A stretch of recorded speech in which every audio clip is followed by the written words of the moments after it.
So it's all for play for still. I think so. Do you want to bet against us?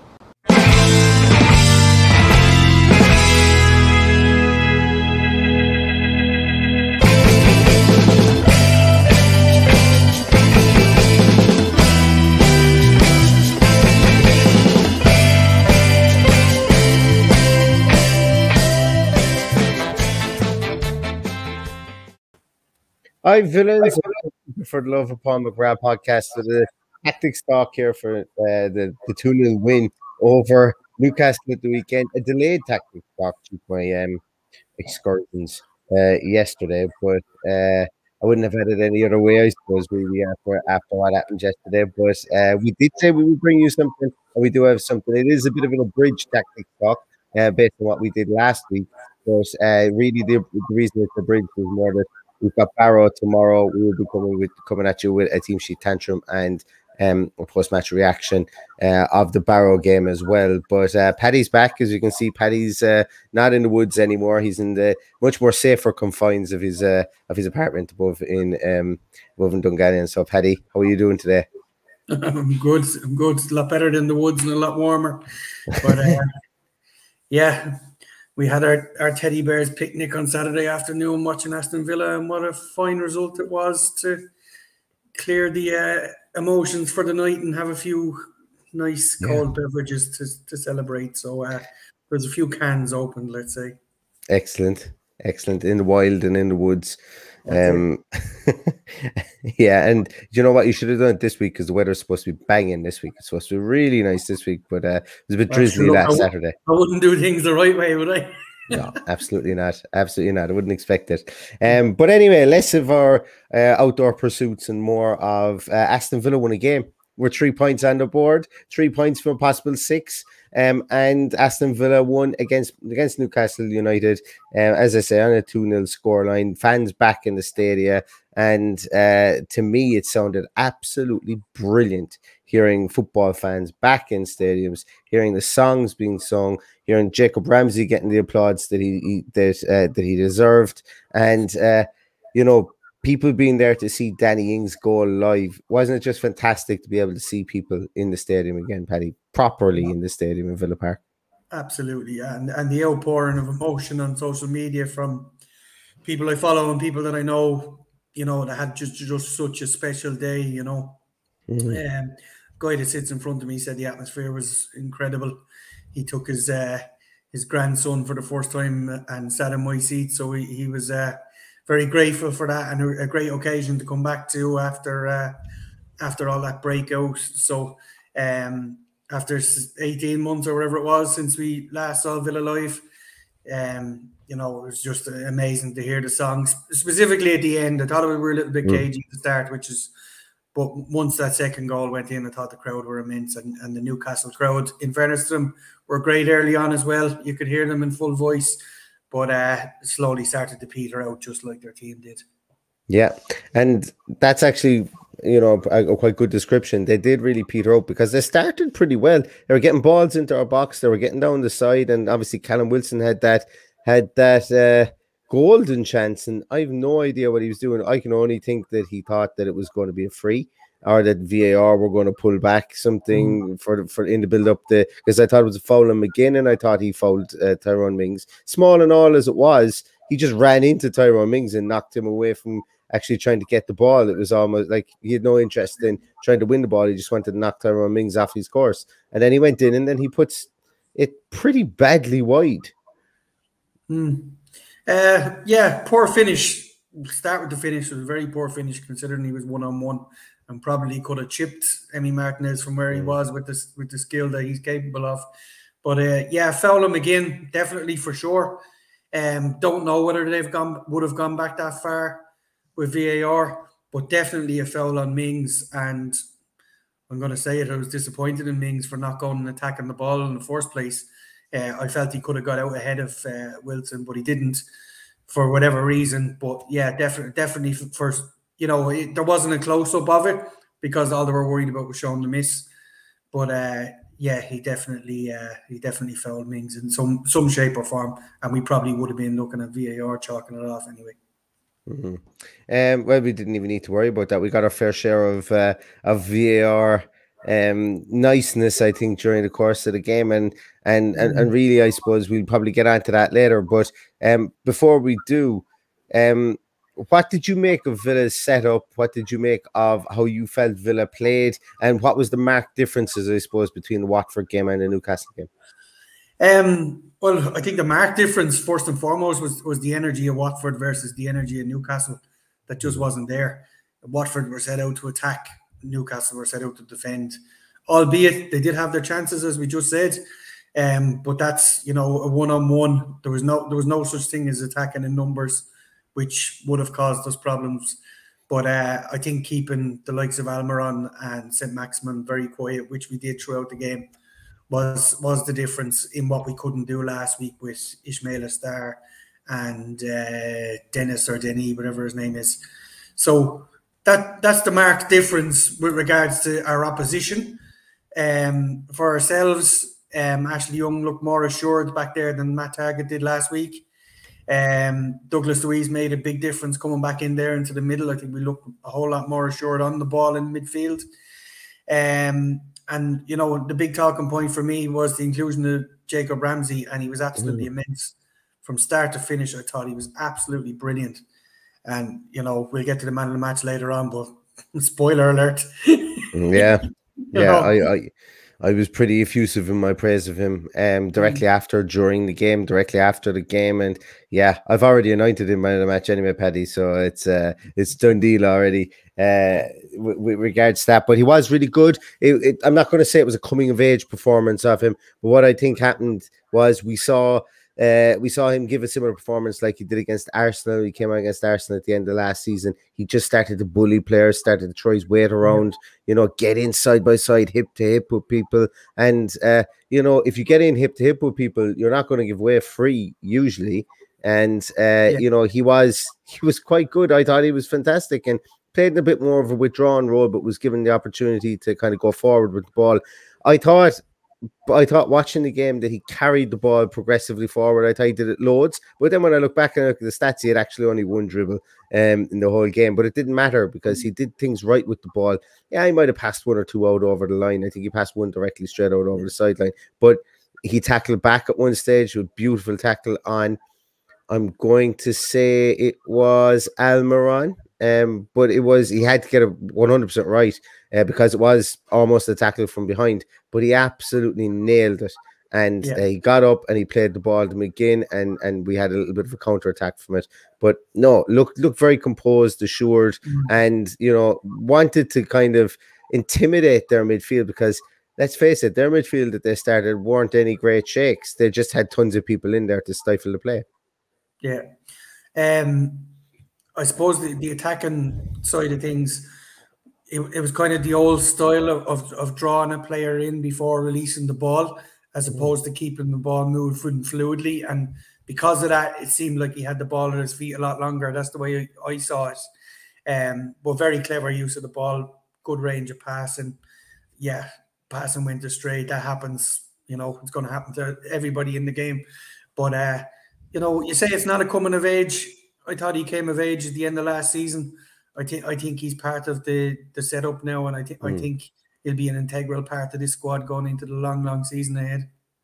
He did something, as I say, he did things that we were missing against Watford, and that's what I really wanted to see. Because when he came on against Watford, I thought he was really good as well, carried the ball a small bit more. But like he had the joint most tackles in the game.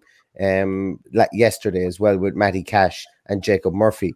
And to get that out of a central midfielder, that's what I wanted Marvelous Nakamba to do, but he just wasn't in the positions to affect those tackles. And we look at maybe some positioning maps in a moment of how we feel the game went. But no, Jacob Ramsey I thought was fantastic yesterday, and there was actually 2 or 3 people I thought you could have given man of the match to. Could have given it to McGinn, you could have given it to Tyrone Mings, but I think that Jacob Ramsey definitely was the man of the match for me anyway as well. But let's talk about some of those incidents in the game. And Paddy, I suppose Danny Ings scored. Talk to me about it. I was going to build it up, but there's no point because everybody knows he's got an absolute worldie. Everybody's seen it at this stage. Yeah, I just want your opinion on it, really. Well, I suppose the overriding thing for me is it was an incredible goal. When you look at someone doing an overhead kick, it's generally just a bit of luck where it flies in. But it was just an absolutely remarkable piece of skill and technique to finish it the way he did. You know, we have a set piece coach in there now who seems to be very animated on the sideline from what I've seen and heard. Every time we got a corner or whatever, and the ball and the camera panned on Dean Smith, he was up there and he was in his ear and he was barking out instructions. And everybody seems to say that that's what he was doing throughout the games, even in defensive situations from set pieces. He was out organising the team. So you might say he's paying off. I'd say we'll wait 5 or 6 weeks and see if we score a few goals and defend set pieces a lot better before I pass judgment on that. But look, credit where it's due. If Matty Cash has that long throw in his armory, go and do it, go and use it. That's the way I've always felt about a long throw. I hope we don't go back to the days where we'll have players getting it out for a corner instead of a throw, like he used to do with Rory Delap when he was taking his throw-ins, because we never score from corners, do we, Neil? No. Well, you see, that's what Aston McPhee is in there for. And remember David Challinor for Tranmere Rovers? Yeah, and he'd get the ball at the halfway line, and then you just see the centre halves pile up into the box, and you're going, what's going on here? And then all of a sudden, your man didn't dislocate both his shoulders, whipping a ball into the box from the halfway line. He was a freak of nature, the way he was able to throw the ball. And like so much so that like mid to lower Premier League teams were saying, listen, he's only going to cost us like 250 grand. We just go out and buy him because it's such a weapon. That was he was a crazy. He was the first one that really brought it to attention, I think, and then obviously Rory Delap, and hopefully Matty Cash goes down with that as well. But it's an interesting one, throw-ins, Paddy. Like the ball could go out of play for a throw-in 30 to 35 to 40 times in a game. So being able to restart the ball, being able to restart the game more efficiently in that aspect it's always going to be a positive. And I know it's very simple. You get your hand, you plant your feet in the ground, you put your two hands, your head, the ball behind your head, and then you throw forward so you don't make a full throw. But it's whatever comes from that in the design set pieces, not even just in around the box, but how do we create space from those corners so that when somebody picks up the ball, there's maybe like, call it what you want, like NFL pre-drawn plays that you can do from throws. I think it's very important. I think it is something that probably it's a marginal gain that people are looking at. And listen to the Claret and Blue podcast earlier on today. They mentioned that David Moyes said something in a post-match interview last year, whereby he actually mentioned that probably the next area of scrutiny and the next area of development and evolution is going to be how throw-in tactics are being used, because it just happens so many times during the course of a game. Yeah, well, you look at the defensive side of it when you're actually defending an attack. Your first option is to put it out for a throw as high up the pitch as you can when you've got a sniff of the ball, because and I have nothing to back this up, but you very rarely see a quick throw leading to something special. It's always the defensive team are always well marshaled and well drilled to get back into position. And, you know, so if you can find a new way of doing things, well, an old way of doing things, that just isn't done anymore. You know, this could be the season of the long throw. We're going to see other teams try it now. That's the thing, because if you see a goal like that going in, if that ball is thrown into the box, Mings flicks it on, it hits 5 or 6 people and is bundled over the line, nobody's talking about the long throw. They're talking about a scrappy goal. But the fact that the goal came the way it did, you're going to have everybody talking about this, and it's just going to be a pain in the arse probably. But look, if that pain in the arse is getting us goals, I don't give a shit where they come from. And look, if it has other teams focusing some of their efforts in their pre-match build-up for Aston Villa and their pre-match coaching and, you know, their game planning, to say, God, lads, we got to make sure that like we got to be absolutely nailed from set pieces. Get that bit of doubt in people's mind, in teams' mind. look, Yeah. it's very important because like teams will know, they will look at the stats previously and go, Aston Villa don't score from corners. And the running joke where I had to sing a song last year when Villa scored from a corner. Now we've got a set piece coach. Danny Murphy started talking poorly of the whole idea of a set piece coach. People are talking about this. So Villa are going to go to Brentford at the weekend, and they're going to go to Barrow tomorrow night. And it's going to be a case of every time we get a corner or a throw, people are going to be talking about it. It's going to be in the other team's minds. Our guys have nothing to lose by it because you're still not under any expectation to actually score from set pieces. But what the other team are going to be wondering now is, what are they going to do? Where's the play coming from? What's what rabbit up their sleeve are they going to be putting? And realistically, we've got no sample set to say that any of this is even working. So to me, it's all positive. It's all positive. And Danny Murphy can spout as much negativity everybody about it as he wants. Other than sour, dour Danny Murphy said it in a positive light. Yeah. But Danny Murphy had to throw another spin on it because that's all it is. It's fucking spin. Yeah. It's absolute shit talk. What's a set piece expert there on the side of the pitch for? There you fucking go, Danny. That's why he's there. And Neil Cutler was the set piece coach. In the Stone Age. Neil Cutler was the set piece coach last year. Like the thing about it here for me is that just because we've brought him in isn't a negative on anybody else. He's probably just better at it. So why not bring in somebody and devote him to being better at that than having somebody like, yeah, okay, fair enough. He was saying, oh, Dean Smith should be able to do that. He's the manager. Yeah, Dean Smith might only be 30% or 40% as good at set pieces, which, let's be honest, not everybody is a king at those. But if he goes, right, I'm going to devote more of my time to actual game planning. Austin, you come in, you do all the set pieces. Dean Smith has more time to get into the intricate details that affect more of the play and around the field in open play. And then Austin McPhee then hops up off his seat and takes over then. Yeah. There's no negative to outsourcing work and to delegating the work. It's literally business 101. Like, really, it's just shit house. That's stupid, yeah. No, if you go into Bodymore Heat, I guarantee you there's more staff there than players dealing with the players. 100%. That's just the way the game has gone. And I guarantee you there's a whole lot more than a set piece coach there behind the scenes that we don't know about. So I'm not even going to talk about him again, because for me, he's just like talking about Kevin Friend. He's a sour, bitter little man whose own career petered out and never got into anything major in sport other than being a sour little pundit on a shit radio station. So let's move on. Yeah, and Paddy, and for anybody who wants to know what Paddy's real thoughts are, because he's just completely sat in the fence there about Danny Murphy, yeah, join Paddy's OnlyFans and you'll be able to see it there. And I promise you, I don't take my clothes off either. You can't do that anymore on that, so it's oh well. How do you know that, Neil? I don't know. You were telling me about it. I read an article. Yeah, so that was goal number one. I think goal number one came at a very, very point. What? Well, no, moving swiftly along.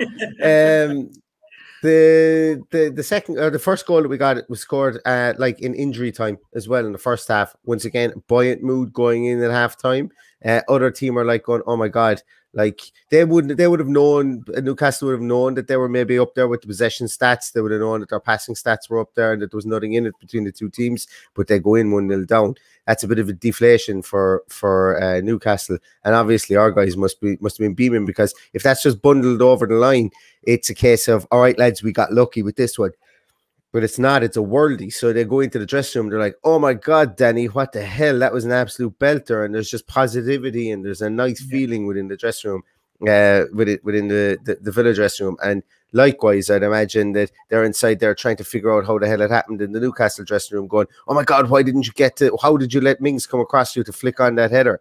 There was potentially was a blame game going on inside there. So from a sports psychology point of view, it's very important, those goals. And God knows that we have conceded a lot of goals in that period of time just before halftime or just after halftime. So if we're adapting and evolving to be able to score goals in those at those stages in the game, and if we bring back our early game momentum that we had last season, where we were scoring goals in the first 10-15 minutes of games, we'd be very, like, they're the two most important times to score games, because they throw the other team's game plan out the window. You know, they throw the other teams' game plan completely out the window. And then we got second goal, Paddy. Second goal was an assist from VAR. Obviously, the ball came in, another set piece. Tyrone Mings or John McGinn crosses in a ball. Tyrone Mings gets his head to it, and it hits off Lascelles' hand. Was probably going in, but you know, I don't know what unnatural positions are of hands in that instance when you're only 3.5 foot away. I think it was a penalty, but and VAR agreed. What was your view on it, Paddy? Well, it's simple. A guy's hand stops the ball going into the back of the net. It doesn't matter where his hand is. Unless his hand is down by his side, it's a penalty. I don't care what anyone says. And why they were looking at it and why they had to call the referee over is absolutely fucking baffling. I'm absolutely baffled. And why people are questioning it is absolutely baffling. Literally, the guy's hand is out. The header hits his hand, which is out from his body. Stops the ball going into the net. There's no question in my mind that's in the back of the net. His hand isn't there. And there's nothing to be answered. They're all saying, oh, yeah, VAR was great to us. VAR did its job. Yeah. Albeit, we'll get to it later on. There was one I thought Newcastle were particularly hard done by later on. But this one was absolutely spot on. Yeah. Was, you know, I had no arguments whatsoever. And the minute I saw the replay, I said to Stephen, I said, if this isn't given, there's going to be war, because that's absolutely ridiculous. The guy is 4 or 5 yards out and he hits his hand, stops it going into the net. Remember the Matty Cash handball last season? Was it against Man City? You know, like that was like that handball. That was a ball going cross goal. That wasn't even on target. And he was facing away from the goals, and his hand was like this. So he's trying to, moved his head out of the way and everything because he thought he was going to hit him in the head, and hits him in the hand, penalty. You know, so little things like that. I think I don't mind about that, about VAR giving us that. I think it was because it was going into the goals. It would have been a goal otherwise. And also, you know, it's applying the rules the same way across the board. And look, if that's going to be the rule going forward, then that's fine. You know, give penalties for it, but give penalties to everybody for it, I think, is the big piece. Talking about that other VAR one that you're on about, I presume you're on about the penalty that they didn't get. Yeah, but there's a lot of things wrong in this. First of all, we're told that these borderline decisions wouldn't even be looked at. That's the way I took up the correspondence. But the correspondence is so vague that they can row in and row back on everything they do, especially if it's one of the bigger clubs. We got a huge slice of luck there. I have no doubt in my mind that should have been play on and a penalty. I had no problem with it whatsoever. The days of someone's toenail being offside has to be over. You know, that's the first time I saw them draw lines this year. They looked at a Man United decision in the first game, and there was no lines drawn, and it was answered very quickly. So why spend that much time trying to draw a line which didn't even look straight in comparison with the halfway line? It's just baffling why we're going back to that. If you look at a replay and somebody is not visibly offside, just fucking play on. I just don't know what they're doing. They're overcomplicating it for everybody so they can still go back and slightly change the rules if it means that one of the big six are going to be fucking missing out. And that's the way I see it. It's not changing. You know, they'll make those decisions based on what they want to happen. And they don't do themselves any favors. And while I'm at it, when have you ever seen a player been booked and it being overturned by VAR and the yellow card standing? That's the rule. It happened in a French game last night as well, and it happened in an Italian game last night. And I just happened to see it on Twitter. The VAR rule across the board is that well, it stops the.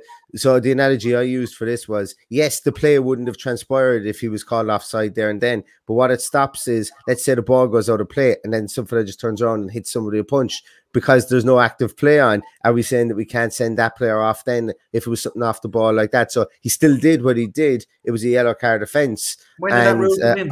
I'm, as far as I know, it's always been there. Well, I'll throw you back to the only person in the world that ever got injured, Virgil van Dijk, getting done by Jordan Pickford. So when did the rule come in? But the ref didn't book Jordan Pickford for what he saw in VAR. So the ref booked Emi Martinez for what he saw with his own two eyes. VAR then intervened afterwards, and because it was that, and then that's why it stays. So in that instance, Pickford, yes, should have been booked. I think is probably the real argument there. But the referee didn't book him. Well, that's what VAR is there for. But VAR if he's gone over and watched that on VAR and hasn't said, I better at least book the goalkeeper for what he's done, fair enough. But they spend so much time looking at a penalty incident in the first half where it was a blatant he dive. Should have been booked, yeah. A blatant and you never see anybody getting booked for diving for them. And what is the point in stopping the game to look at that if a rule that's there isn't implemented on the spot, that somebody is diving, it's a yellow card. It's just beyond belief. It just absolutely baffles me. That one definitely should have been a yellow card, considering Ollie Watkins was got a second yellow card and was sent off last season in a game for something that wasn't even remotely as blatant a dive as that. Yeah. Once again, apply the rules fairly across the board. That's all we want. All we want is the same rules for everybody. When we get same rules for everybody, we won't need to talk about referees. Yeah, I will have more time. I would love to have the day that we don't have that. And I fear that the day we don't have that is the day that we spend millions and millions and millions of pounds on players and take over the Premier League, because that's the only time we won't be talking about refereeing decisions, in my opinion. I think so. Paddy, I want to bring up a couple of things here based on just some findings. As I say, I didn't go into as much detail as I did last time, but let's have a little look at some tactical pieces. I'm not more so just kind of positional lineups, because I thought that realistically I didn't care what came out of this game as long as we had a win and we set up our structure correctly. But let's have a little look here and let's see the let's see some of the statistics. So if you were to tell me when I was watching the game that Newcastle had more possession than us, I wouldn't have believed you. If you were to tell me during the game that our shots on target were going to be similar, I wouldn't have believed you. If you were to tell me that Newcastle passed the ball, had more accurate passes than we did, I wouldn't have believed you. So, like, I know, as I say, statistics are important to have, and you look at statistics based on what you've seen on the play as well.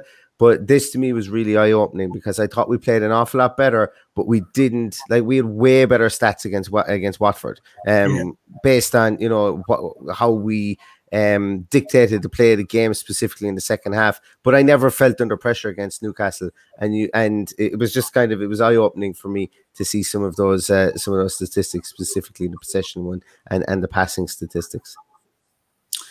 Yeah, can't argue with that. Like the one we come up with last week of Matty Cash giving the ball away 29 times the most. And I looked at it and went, that can't be right. It was right. So the stats don't lie.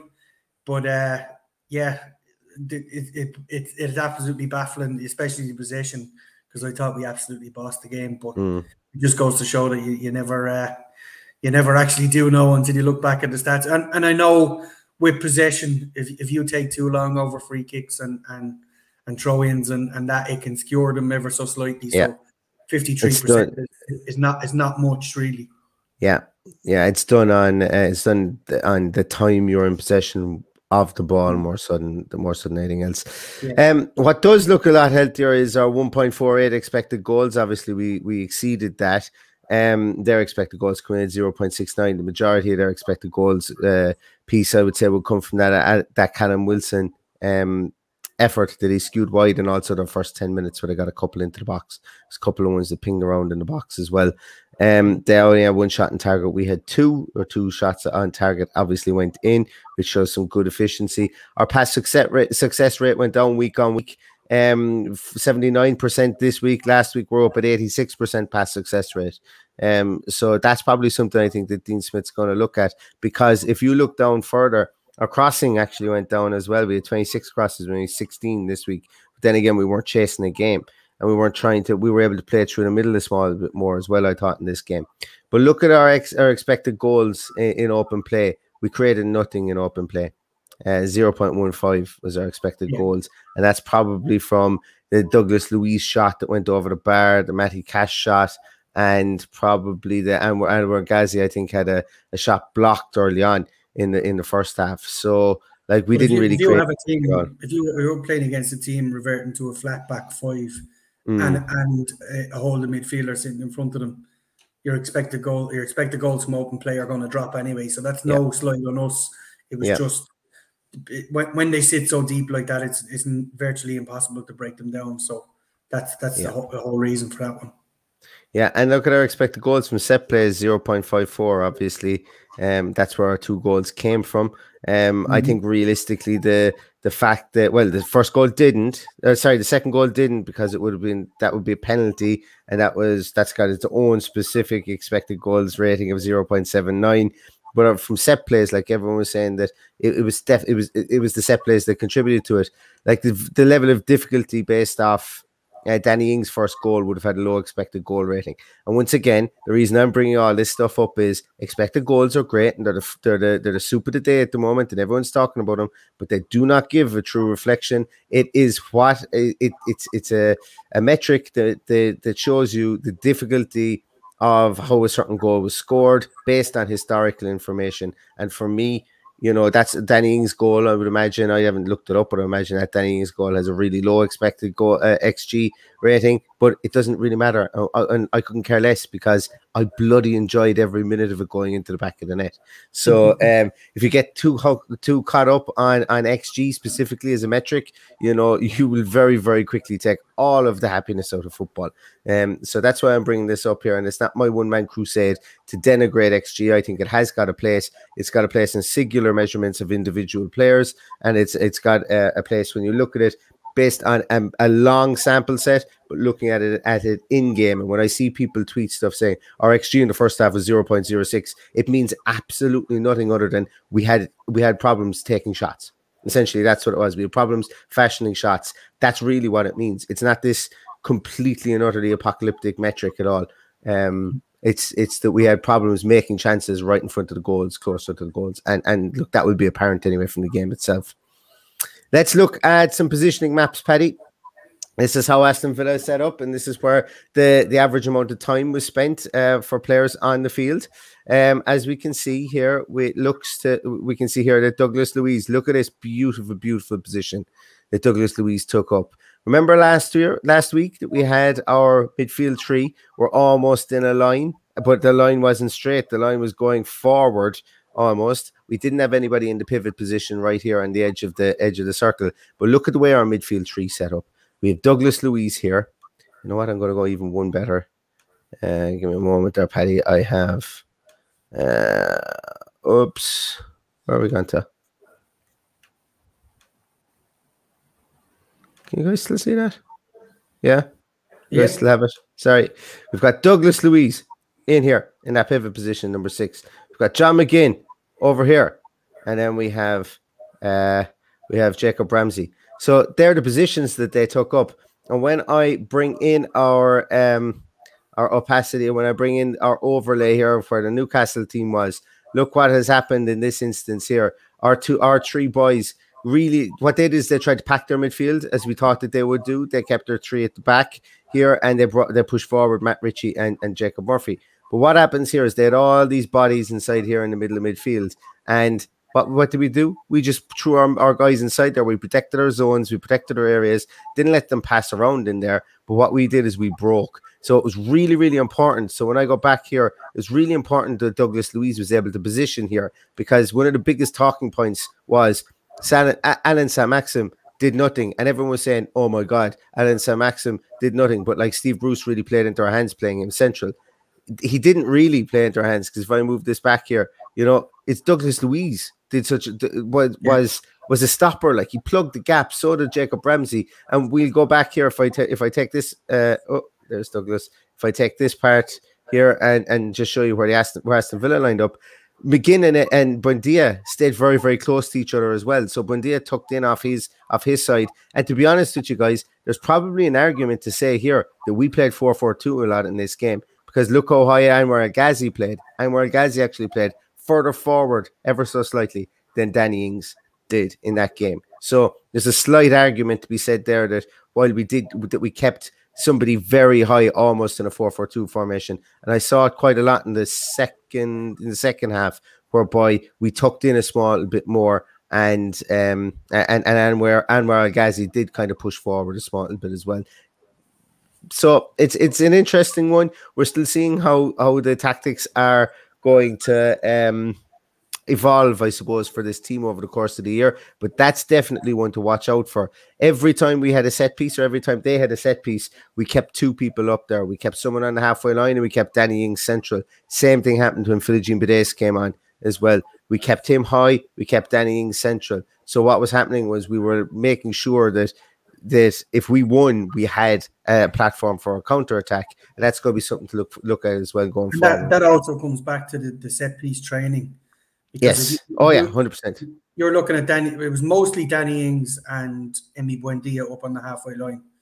So you're taking your two smallest guys out of there that not given a job to go and mark a big fella, but you're also leaving them that they have to have three at the back to marshal those two guys so they're not overrun. Yeah.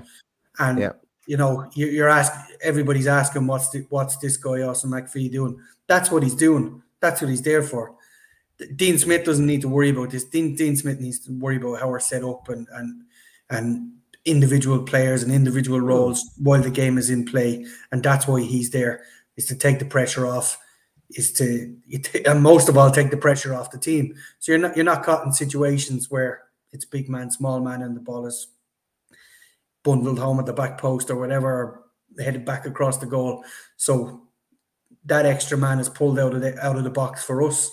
There's a lot more space for the defenders to go and attack headers from corners or free kicks defensively. So it all adds up. It all adds up, and it's all quite positive. And you know, if it continues this way, I'm a lot more optimistic. But I'm still on the fence about our hopes for this season, but I'm a lot more optimistic than I was last week. Interesting point for me is Douglas Luiz was obviously a very big plus point being back in there. And as I say, look, his positioning just shows here, slotted in between the two centre halves. It means that when they were able to go, when they needed to go left or right, we had another person in here to be able to cover any runners coming through from midfield also as well. But the other interesting point, as I mentioned here, when I was talking about potentially, you know, it's an argument to be said that we played a 4-4-2 or even a 3-5-2 when you look at it here. And I know Douglas Luiz didn't play centre half, so that's a bit silly to even say that, because we did very much so play a back four.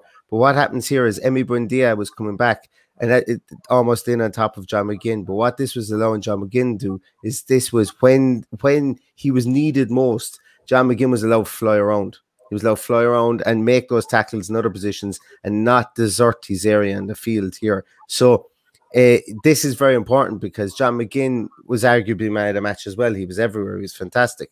So this allowed John McGinn to, you know, to maybe move around this centre circle and this kind of these four nodal points here, so that it allowed John McGinn to have a small bit more freedom, because Emi Buendia was taking up that position.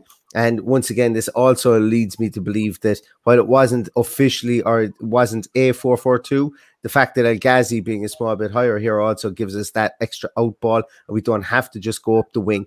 Go up the right wing to Emi Buendia, and it allows Emi Buendia to stay tucked in a small bit more, and to give us that bit more stability in towards the centre of just gap plugging, plugging up passing lanes, things like that, which I think when we've got a small midfield and we don't have as big bulky midfield, that's what you need to do. You need to stop teams passing through you, or you need to slow teams down passing through you, because I don't think that Dean Smith ever wants to kind of stop teams passing through us, because you know, that he seems to concede areas in the middle of the field, as we've spoken about before. But just a really, really interesting piece there, I think, on the positioning from Douglas Luiz, the positioning from Buendia, and the positioning from John McGinn as well. Paddy, what way do you think the team will just kind of shift tack a small bit for the last 2 or 3 minutes? What way do you think the team is going to line up against Barrow tomorrow night?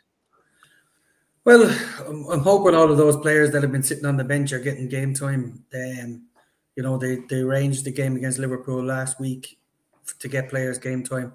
Put those players out tomorrow. Don't play the kids. Get the players with some minutes in the boots. Get Wesley on the pitch. Who else was on the bench? Conor Horahan, Philogene Badace. Get all them on the pitch. Jed Steer, Courtney House, Axel Tuanzebe, Freddie Gilbert, even Matt Target. Matt Target could do it 90 minutes under his belt. So I think I've more or less picked the team there, apart from the midfield. So yeah, that's what I see us doing tomorrow, and I hope that's the case. I think so too. I think it's going to be 11 changes. Not really too worried about tomorrow's game. I just want to see people get game time. The interesting piece for me will be, I would imagine Wesley starts up front, and barring any injuries, I might think that we might even see Ollie Watkins be on the bench. Maybe spring him, give him 15 minutes at the end as well, just to build up some sort of match fitness, provided that his knee is okay. Philogene Badace, you mentioned all those guys. Another interesting point for me is that a player that was brought in with great fanfare, Dimitri SEA, a French player, was brought in under the Tony Jaa regime, and he played with Aston Villa's underage academy for quite some time, and he's actually going to be playing with Barrow tomorrow night. He's a striker. He's a French striker, and he's got 1 in 10, so a little bit of a familiar face. And if we do play a lot of the young guys, they might have played with him before, So it would be that's just another thing to watch. But it's it's going to be a much changed team, I think. I don't think we see Emmy Martinez in goals even. I think we see Jed Steer in goals. I think it would be very much be used like we were using those friendlies. And look, sure, if we lose, we lose. If we win, we win. I think that's very much the way Dean Smith's going to think about it. Because as I said in my predictions at the start of the year, the club want to solidify in the Premier League, because higher Premier League places, European places attract the better players. Winning cups, not so much. Otherwise, Hull or Wigan would have big name players at their clubs right now. You certainly don't want to be going out losing the game tomorrow and drawing. No, you don't. I don't think we will. I don't think the joke that that Arsenal has been for the last 2 weeks. Yeah, but I don't want that from my club. I want to go out, if you're going to lose with a bit of dignity. But I certainly don't expect us to be losing tomorrow. The pressure is on us a little bit. It's live on the TV. It'll be the first time people see Aston Villa this season, and it's against the Minnows of Barrow. So you can be sure that Sky will be bigging them up and pointing all the pressure towards Aston Villa. So I hope whatever 11 go out there are the 11 that are in need of game time. And I've no doubt that even if we put out the under-23s, we should overturn Barrow. And it most likely will be a lot of last year's under-23s will be there. Yeah. And we'll be playing tomorrow. We might even see both. Might even see both Chukwuemeka brothers on the field at the same time. Actually, one thing I wouldn't mind seeing Lamar Bogart in centre half tomorrow, or even as Finkles. Probably Bogart based on what we saw in pre-season. But wouldn't even mind seeing him on the bench. Maybe bring him on. It's likely going to be House and Tuanzebe. Yeah, I think it's unlikely, given that we may need House or Tuanzebe to step in as he did at the weekend for a few minutes. It's important that they have competitive match time under their belts. Yeah. So maybe he plays Tuanzebe at defensive midfielder. Possibly. I'm not overly sure that's his way of thinking, but he could do. That could be why he brought him in. Who knows? We'll see. Well, we'll find out in no time at all, because it's only on tomorrow. And we will be back with a Team Sheet Tantrum to react to this tomorrow, and we'll also be back with a post-match reaction show tomorrow of the Barrow game. That's going to kind of do it for us tonight. I'm going to apologize for my low energy hungover state. It's not too often that I do the podcast with low energy and hungover, but I am just about to fall asleep. So I do apologize for that, and apologize for curtailing the podcast at such an abrupt point. But thanks very much, everybody, for watching, for listening. I really enjoyed all the interaction that you guys had over the course of the week. The aftermatch podcast was great crack as well. Just an impromptu one popped on. Even Paddy was chatting in the chat. I didn't want him to log in from the woods at that stage, but guys, thanks so much for everything. As I said, it'll be a quick turnaround. We'll be back with a Team Sheet Tantrum tomorrow. And here's looking forward to the Barrow game, and I think there's going to be a lot of positives from it, specifically with regards to the team that we put out. But in the meantime, everybody stay safe, mind yourselves, and all that's really left to say is up the Villa. Up the Villa.